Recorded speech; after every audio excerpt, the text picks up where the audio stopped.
Difficult persons, how to deal with difficult persons అనేది దావీదు రాసిన కీర్తన ద్వారా మనము నేర్చుకోవచ్చు.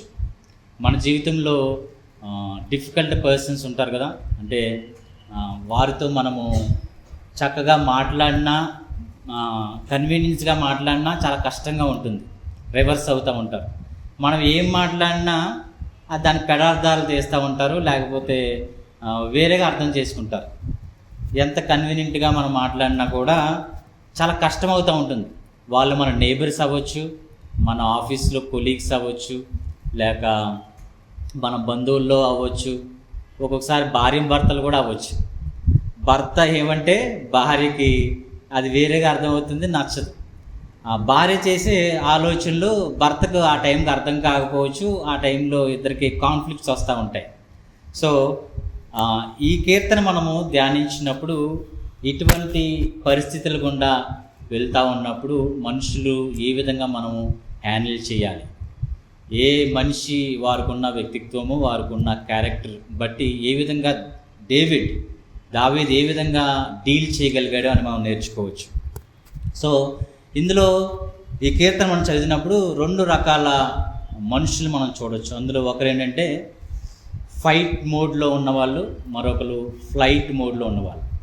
ఫైట్ మోడ్ అంటే ఏదైనా ఒక మాట అనగానే వెంటనే తిరిగి ఒక మాట అంటాం కదా, వెంటనే నన్నే ఎంత అంటదా, నన్నే ఎంత మాట అంటాడా, వీటి సంగతి చూస్తాను, దులిపేసి వచ్చేస్తానని చెప్పి ఫైట్ అనమాట. ఎంతసేపు ఇంకా అమ్మో ఆ నోట్లో నోరు పెడితే ఇంకేమైనా ఉందా అనుకుంటాం.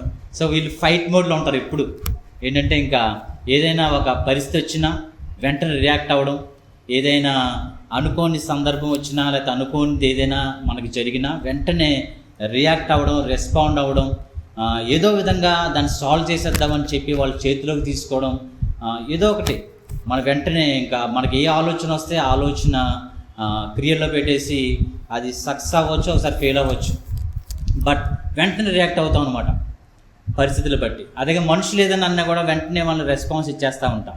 వీళ్ళు ఒక వర్గం అయితే ఇంకొక వారు ఎలా ఉంటారంటే పోతే పోనీ బ్రదర్, పోతే పోనీ సిస్టర్, మనకెందుకు, మాట్లాడుకొని మనకెందుకు అని వదిలేసే రకం ఫ్లైట్ మోడ్ అనమాట. అంటే జంప్ అయిపోతారు.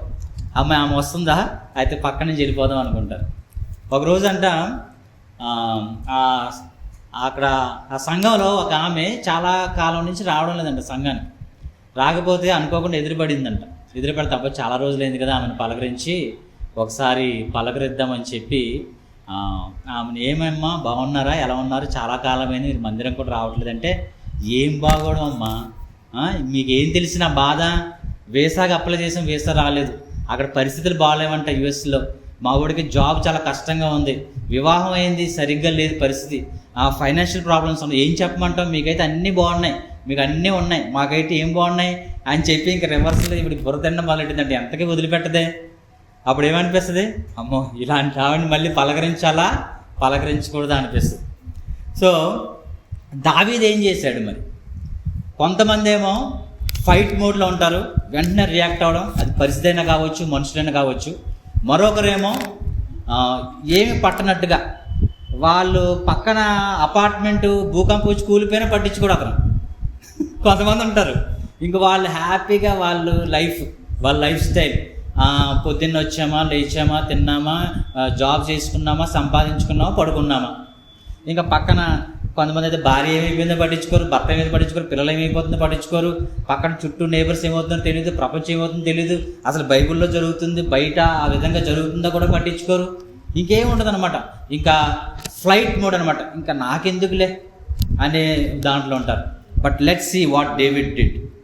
మొదటి వచనం, దేవా నేను మొరపెట్టగా నా మనవి ఆలకింపుము, శత్రు భయము నుండి నా ప్రాణమును కాపాడుము. కొంతమంది ఏమో ఫైట్ చేస్తారు, దే ఫైట్ బ్యాక్.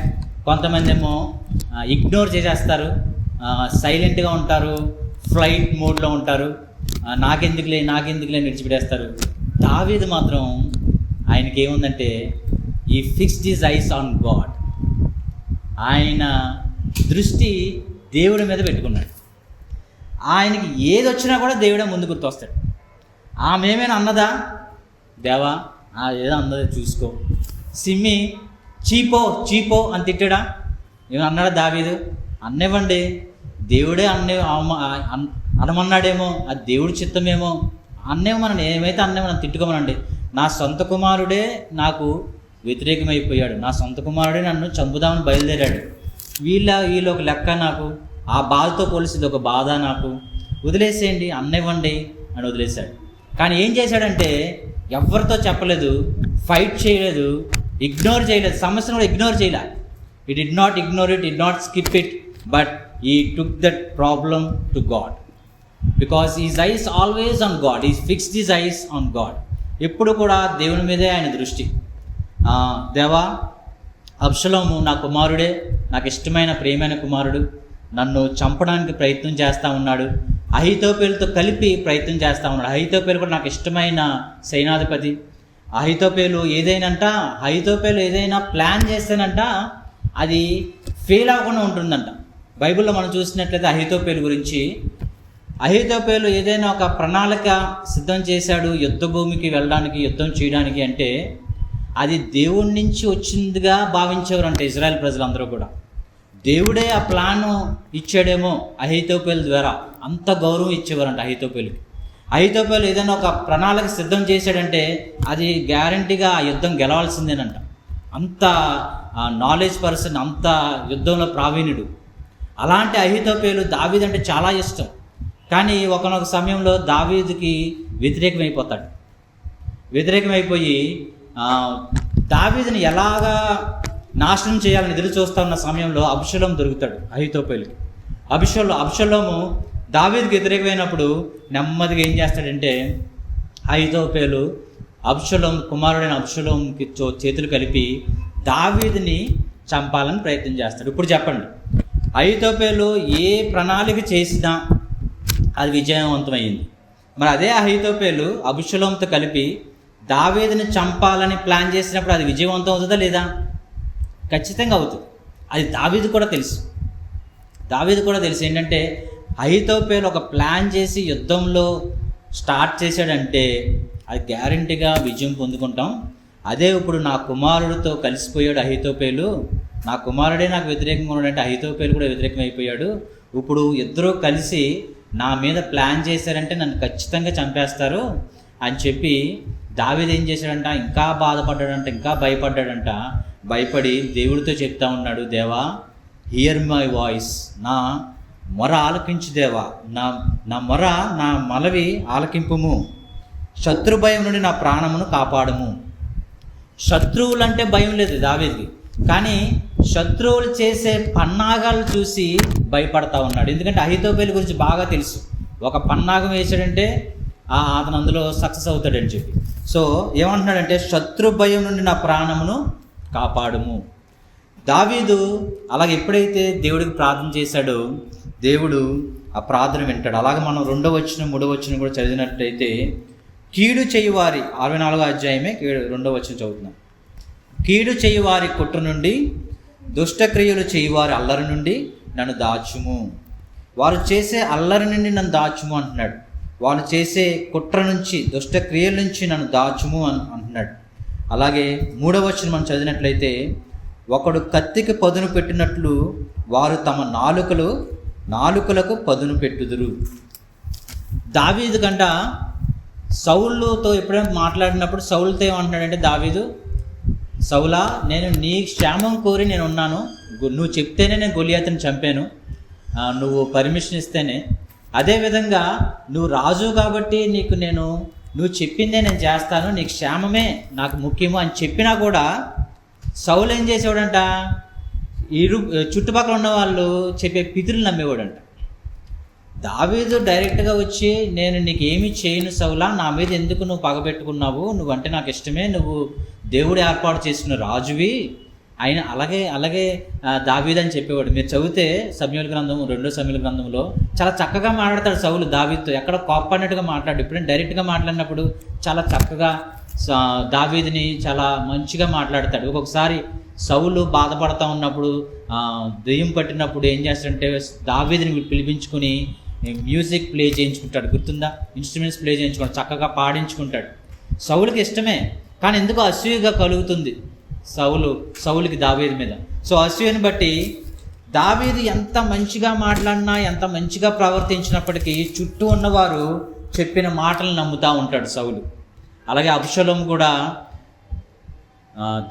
తండ్రి అయిన దావీదుని నమ్మకుండా చుట్టూ ఉన్న వారి మాటలు నమ్మి ఏం చేశాడంటే దావీదు మీద పాపం పెట్టుకుంటాడు. సో ఇదందరినీ కూడా అహీతోపెలు చక్కగా మంచి అవకాశం అని చెప్పి దావీదుని చంపడానికి ప్రయత్నం చేస్తాడు. కానీ దావీదు చేసిన పని ఏంటంటే, ఒక పక్క భయం అనిపిస్తూ ఉంది, ఒక పక్క ఈ మాటలు వింటూ ఉన్నాడు, అందరూ తన గురించి దావీదు గురించి చెడ్డగా చెప్తా ఉన్నారు. ఆ భయము, అల్లరి, ఆ కుట్రలు అన్నీ వినబడతా ఉన్నాయి దావీదుకి.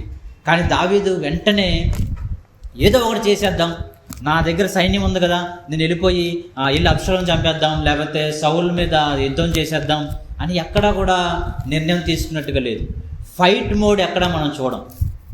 ఫైట్ మోడ్ ఎప్పుడు చూస్తామంటే, దేవుణ్ణి అడిగిన తర్వాత, దేవుడి దగ్గర నిర్ణయం తీసుకున్న తర్వాత, దేవుడు నువ్వు వెళ్ళు యుద్ధానికి అని చెప్పినప్పుడు, తనకి హృదయంలో అనిపించినప్పుడు మాత్రమే వెళ్ళేవాడు యుద్ధానికి, లేకపోతే సైలెంట్గా ఉండేవాడు. సో దేవుడి మీద ఆధారపడిన వ్యక్తి ఏ విధంగా ఉంటాడంటే, అవసరమైనప్పుడు మనం మాట్లాడాలి, అలాగని చెప్పేసి మనము సైలెంట్ ఉండమని అంటలా. బైబిల్ మాత్రం అలాగ అంటలా. ఎప్పుడు ఫైట్ మోడ్లో ఉండకూడదు. అంటే వాళ్ళకి చెప్తేనే అర్థమవుతుంది బ్రదర్ అనిపిస్తుంది కదా, వాళ్ళకి చెప్తేనే అర్థమవుతుంది సిస్టర్ అన్నప్పుడు మనం చెప్పాలి, తప్పదు. వాళ్ళకి అర్థం కాదు కాబట్టి మనం చెప్తే అర్థమవుతుంది కాబట్టి మనం చెప్పాలి. We need to explain them. లేకపోతే ఒక్కొక్కసారి అందులో మనం దూరకుండా ఉంటే మంచిది, అందులో మనం కలగజేసుకుంటే మంచిది, మనం తెలివిగా పక్కకి వెళ్ళిపోవడం మంచిది. సామెతల గ్రంథంలో ఉంటుంది, నీ స్వబుద్ధిని ఆధారం చేసుకొనక దేవుడి మీద ఆధారపడడం ఉంటుంది. అది వచనము జ్ఞాపకం.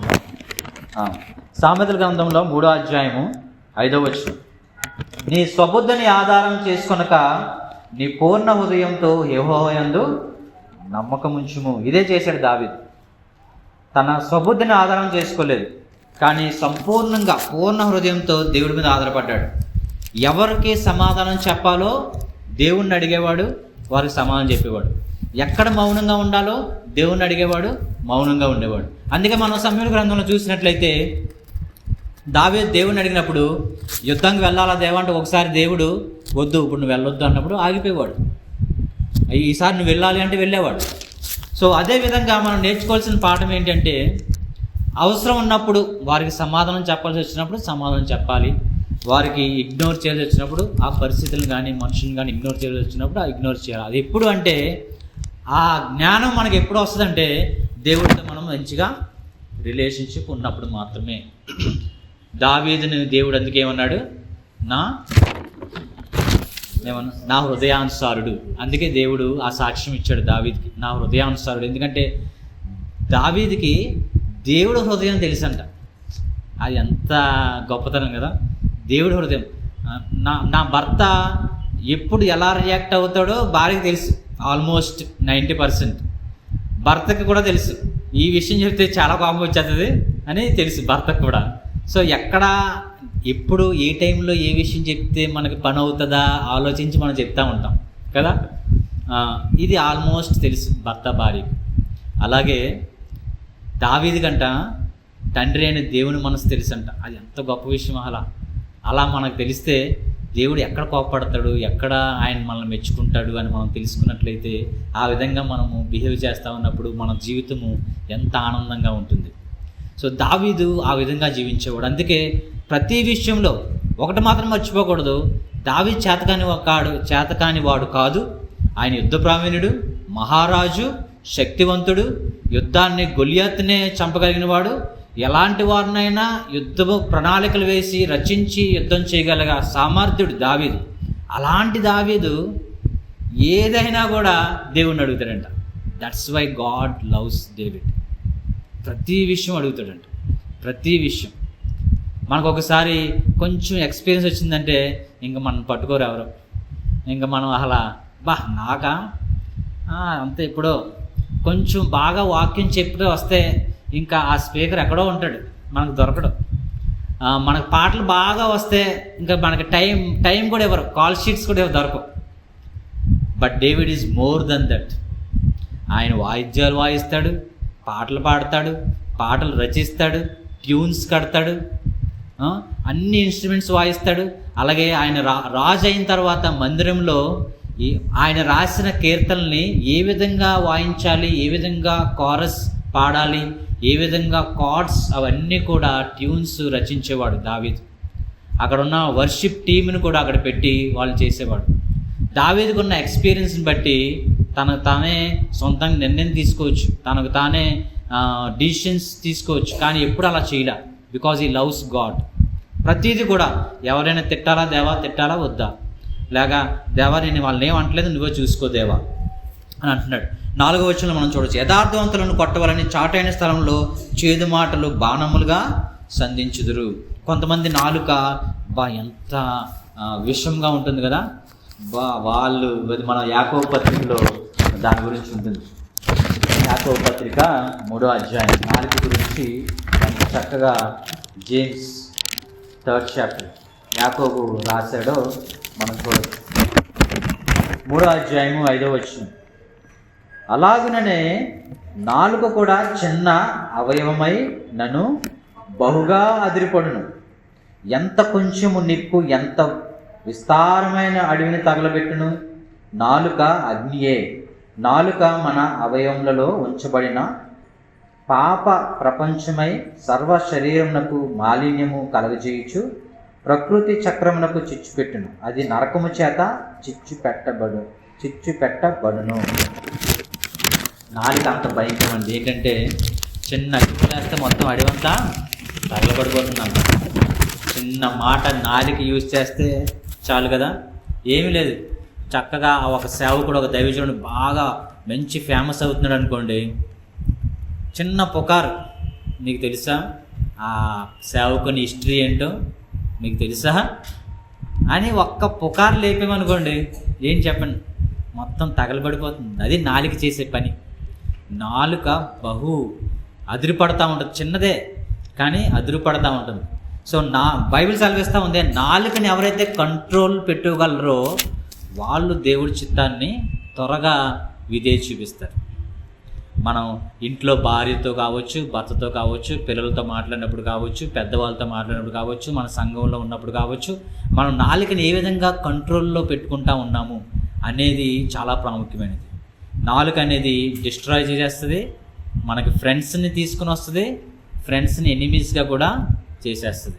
సో నాలుక చాలా భయంకరమైనది. అన్నిట్లో భయంకరమైన అందరూ చాలా ఈజీగా పడిపోయే పాపం ఏదైనా ఉన్నదంటే అది నాలుకే.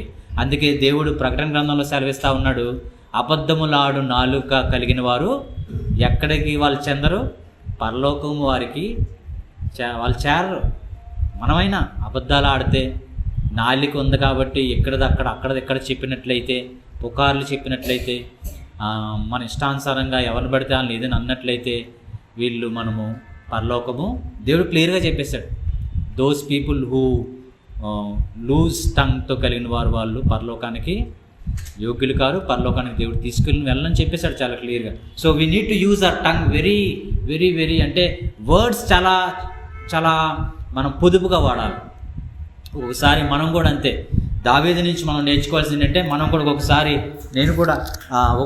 తొందరపడి నిర్ణయాలు తీసుకోవడం, ఒక్కొక్కసారి నిర్ణయాలు తీసుకోవాల్సిన సమయంలో తీసుకోకుండా మౌనంగా ఉండడం, ఒకరికి సమాధానం చెప్పాల్సి వచ్చిన సమయంలో మౌనంగా ఉండడం, వాళ్ళు వదిలేయాలన్నప్పుడు వారితో వాదన పెట్టుకోవడం, ఇవన్నీ మన జీవితంలో అనుదిన జీవితంలో జరుగుతూ ఉంటాయి. But we need to learn this lesson through this psalm from David. ఏంటంటే మన మాటలు చాలా పొదుపుగా ఉండాలి.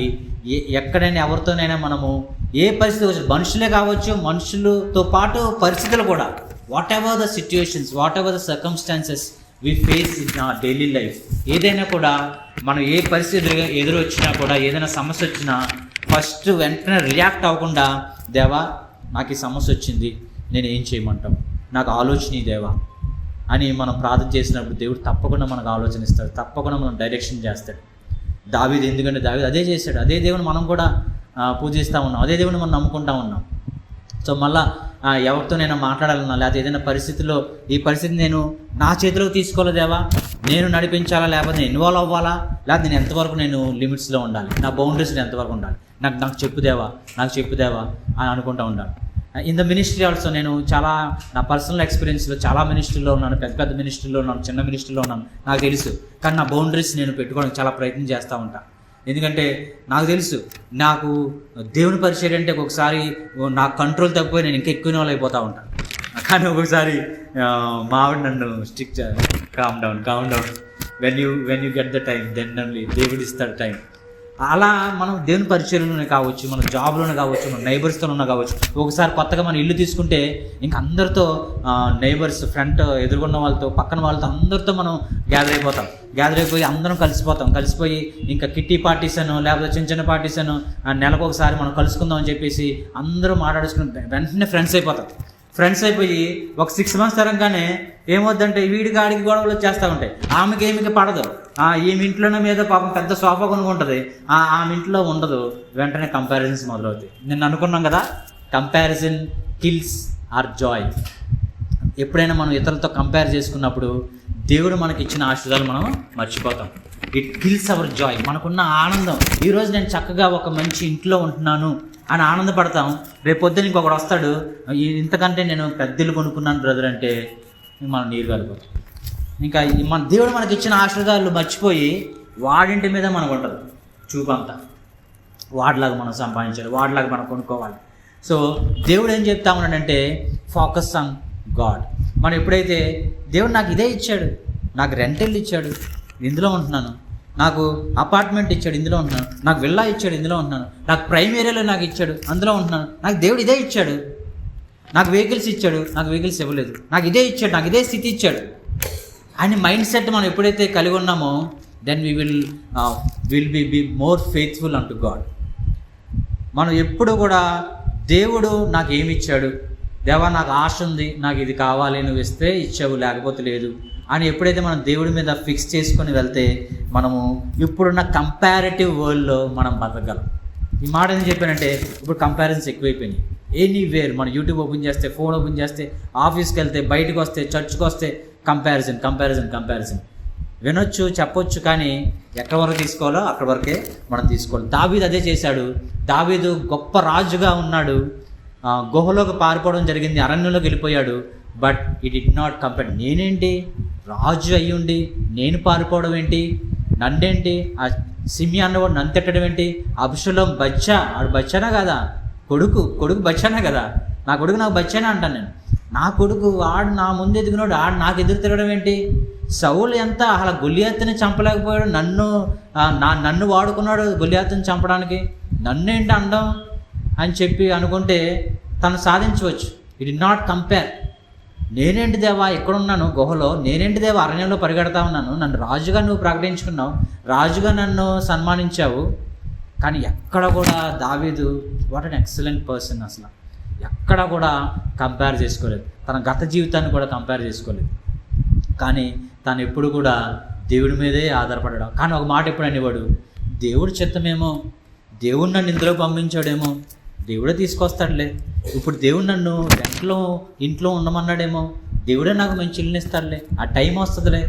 కానీ ఎప్పుడు కూడా ఒకటి సత్యం ఏంటంటే నెవర్ లేట్. మనం ఎప్పుడు కూడా లేట్ కాదు, మన టైం ఎప్పుడు వస్తుంది తెలుసా మీకు.